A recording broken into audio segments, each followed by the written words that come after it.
বাংলাদেশ জামাত ইসলামের নিবন্ধন বাতিল করার জন্য কেউ একজন বেশ্যাপাড়া থেকে আইসা সংসদে আপিল করছে যে তাদের নমিনেশন বাতিল করা হোক।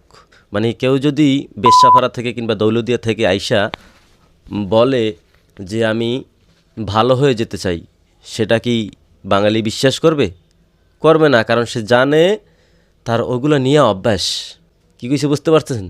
জামায়াত ইসলাম কি এত খারাপ দল যে তাকে নমিনেশন বাতিল করতে হবে? এগুলো যেই মহিলা বলে, সেই মহিলা হচ্ছে গিয়া খোলামেলা চলতে চায়।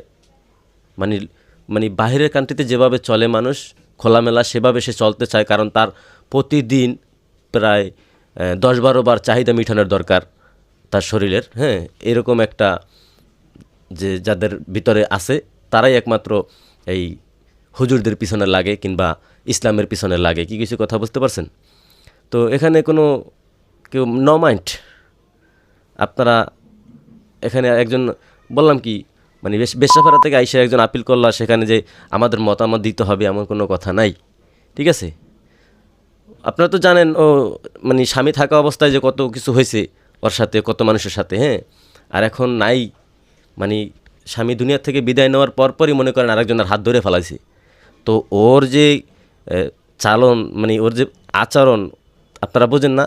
ওরা দেখা, ওর চেহারা দেখলেই মনে হচ্ছে যে ও একটা শিয়ালের পেট থেকে জন্মাইছে। ঠিক আছে? তো সুতরাং এটা নিয়ে আমরা মাথা ব্যথা না করি। আমাদের আগামী প্রধানমন্ত্রী তারেক রহমান, আপনার কাছে একটা কথা জানতে চাই যে আপনি কি দেশটা ভালো চান নাকি খারাপ চান? যদি ভালো চান তাহলে এই ধরনের কোনো মহিলার কোনো কথাই শুনবেন না। আপনার মতন আপনি চালিয়ে যান। হ্যাঁ, সবার জন্য দোয়া শুভকামনা। বেয়াদবি হলে মাফ করে দিবেন।